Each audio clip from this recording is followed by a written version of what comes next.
Now, delegation is important. How many of you are able to delegate things to other people? Raise your hand if you are able to delegate things to other people. Now let's go back to the serenity prayer. So by this, are you saying that because of your title, that you have to have a title in order to delegate? Are you saying that because I'm not a manager, that delegation is in this side rather than this side? You're negotiating to have someone else delegate it if it makes sense. Okay, if it makes sense. Yeah. Yeah. In other words, everyone here has the power to delegate, whether you know it or not. Under the right circumstances with the right people, I gave you the example of being able to talk to Joe and say, Joe, you want your cake and eat it too. Well, I can figure out a way that we can do that. If we can give me a couple of people and we can work together, we can get this thing done. What have you done? You've just delegated part of the work that he thought you were going to have to do, and you've gotten somebody else to do it. You used his authority to do that. You got agreement with him, but you were able to delegate because you gave him an argument that made sense and you negotiated it. Everybody has the ability to delegate. All we're talking about is what every team needs to do. Workload sharing, smart ways of working together to get a task done. Some people won't ask for help. They just won't ask for help. They see it as a sign of weakness. It's me saying that I can't do my job if I ask for help. Comment. I think there's more of a feeling of guilt around here of not wanting to dump it on someone else's plate. Yeah. I mean, would you guys agree to some degree? I think we all feel very aware of what everyone has on their plate, and I think we all struggle with saying, oh, I don't want to give that to you because I know you're crazy busy. Yeah. And that can be sort of part of a team culture. Yeah. And sometimes that's absolutely the right way to be, but at other times, you've got to be able to say, I need help. I really need help. For those of you who do have the authority to delegate, make sure you're not dumping. What's the difference between dumping and delegating? It's just if you don't want to do it, you just get somebody else. You don't want to do it, you dump it on somebody else. Personally, I think that for managers and people with supervisory responsibility, delegation should be looked at as a developmental kind of a process. In other words, you are developing people. You've got this thing, and see, people have a problem, they say, well, nobody can do this but me.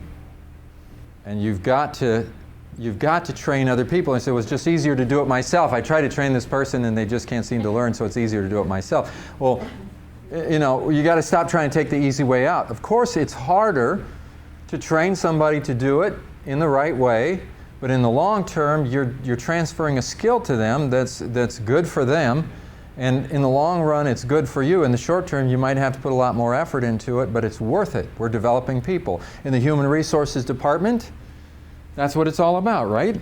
Developing people.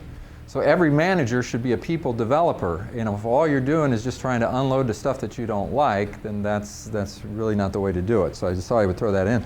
But on page 7 is a form that everybody can use. In other words, if you've got way too much to do and you're not sure how to get it done, you start thinking, is this something that somebody else really should be doing? Like a regular thing. And let's go back to this picture here, that you really need to be doing some things up here, but you can't because you're stuck doing some things down here.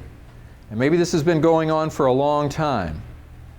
And maybe there's some new people who could handle some of this stuff or share some of this so that you can do, I don't know.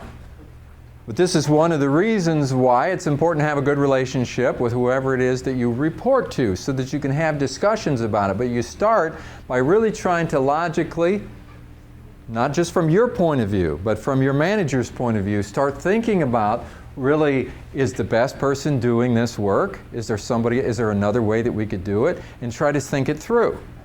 And maybe you'll strike on some pretty good ideas if you kind of think it through. But if you're going to give it to somebody else, sometimes you're too good at what you do to get promoted. You know what I'm saying?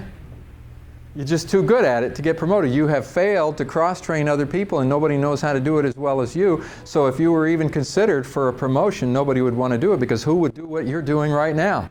You don't want to get yourself in that situation. So what you have to also consider is the things that are higher up that you could do in importance, and start doing them now.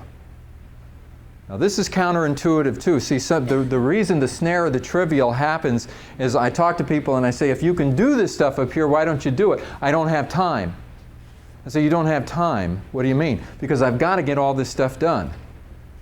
Well, how do you expect anybody to recognize what you can do if what you do is this stuff? They have no, you think it's your potential to do things that are higher up in importance, but nobody knows whether you can or not because you won't take the extra effort to go and do that stuff. My corporate career, which lasted 25 years before I started this business, I can just about say most of the promotions that I got were promotions into positions that didn't exist. Because there are things that are very important that aren't getting done because it's nobody's job description to do them.